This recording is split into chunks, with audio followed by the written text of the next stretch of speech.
Hi, welcome to the Gear Garage. My name is Zach, and this is my show about whitewater things. In today's episode, I want to talk about oar locks. And the oar lock that I really like, I'm just going to cut to the chase and tell you now, and I'll explain why. And it's the Sawyer A oar lock. I think it's just the bee's knees. It's a great oar lock. And, oar locks aren't rocket science. This isn't that hard, right? Somebody one day decided to attach an oar to some sort of boat, and they're like, oh, we'll just make this thing that wraps around it, holds onto it, and it can't escape from it. We'll just row down the river. This isn't advanced technology. You would think somebody would have better technology for running whitewater right now than just this very simple shape. And a lot of you know I like pins and clips. I think pins and clips are awesome for some circumstances, but for other ones, oar locks are still the way to go.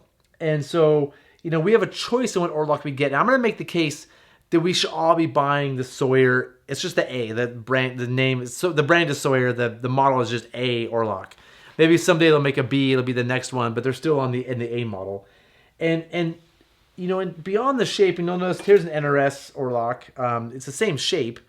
I think the key characteristic that makes an oar lock special and important is that the metal they use, it can bend and come back, right? Or it can bend and still stay strong.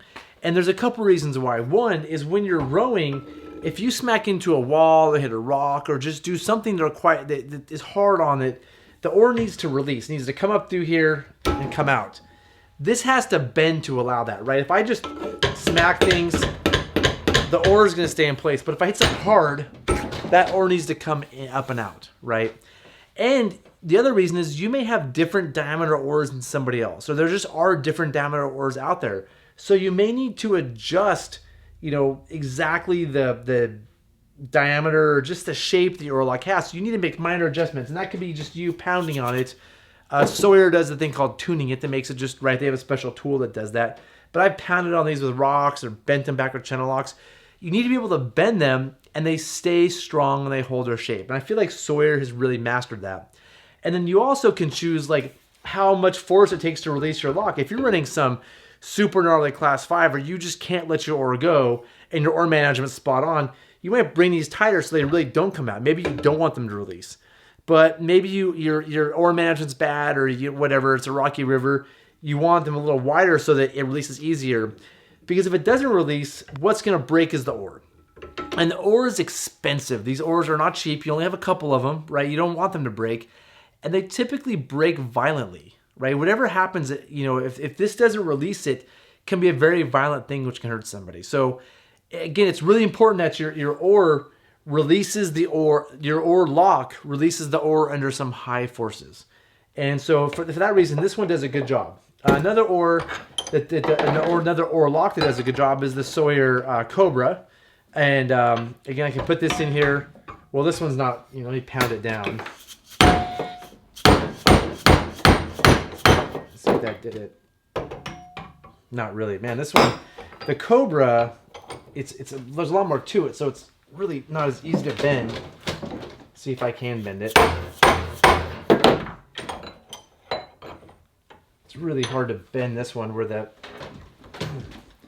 let's see if I can lock it into place. I can't. So, the Cobra, I don't like as much because I can't tune it in the field. I can't tune it on my own. And also, what the Cobra does, people do like about it, is that it has a high, because of the way it's the geometry here, it allows a lot more degrees of freedom and the oar to go up and down like this more, which I think is bad. You don't want your oars vertical. I like the A-lock because it has this flatness here, and the oar, once it gets to a certain angle, it stops it, which I think is a good thing. You don't want steep oars, or it pops it out. Now, just for comparison, I'm going to try to bend the A-lock. I'm going to show you how easily it does bend if I need to do that. So just with my hand, I did that. Hopefully you can see that it's pretty vertical. And if I wanted to, I could just bend it right back, which means I can do that in the field and I can adjust this as needed.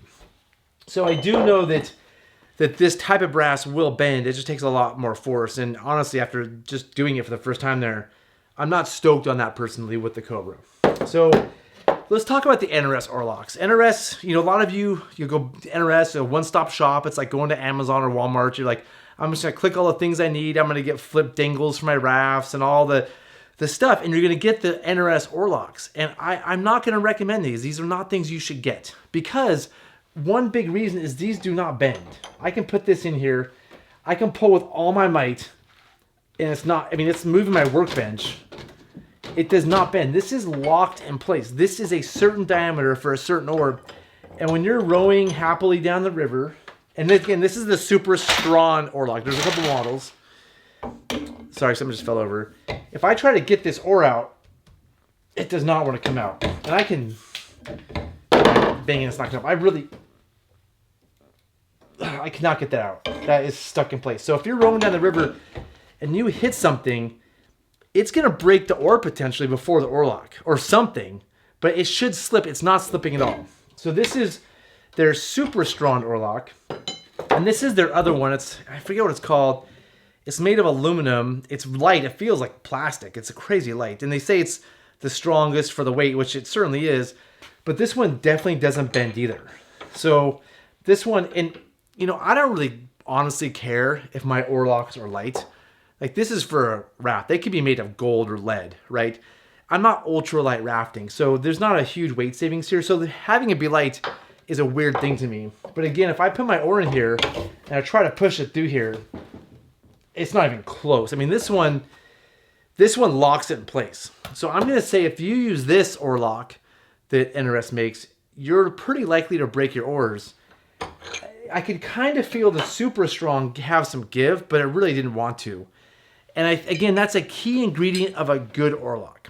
So sort of to wrap this whole rambling YouTube video up, I just want to make the point that I think the Sawyer A is really the way to go, because it bends and it keeps its strength. And because these are so rigid, they're not really what you want if you're a whitewater boater. Now, if you're rowing a cute little boat on a lake, go with NRS. If you're doing class 2, these NRS ones are probably fine. If you're super wealthy and you want to buy a bunch of oars, you'll probably go with these too, because you're happy to break oars. You can replace your oars all the time. But I think for those of us that are normal boaters, that are running whitewater, that want to have our oar lock act as the circuit breaker it does, this is the only oar lock on the market that I know that does this. Now, the Cobra might do it. The nice people at Sotar will probably tell me that you can adjust this.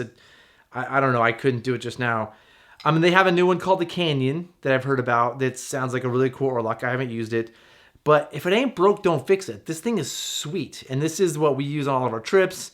And I have friends that swear by this one. So that's all I have to say about oar locks. For now, if you have things to add, if you think I'm completely wrong, I'd love to hear it. Like, I am wrong all the time. And so, you know, you can tell me I'm wrong.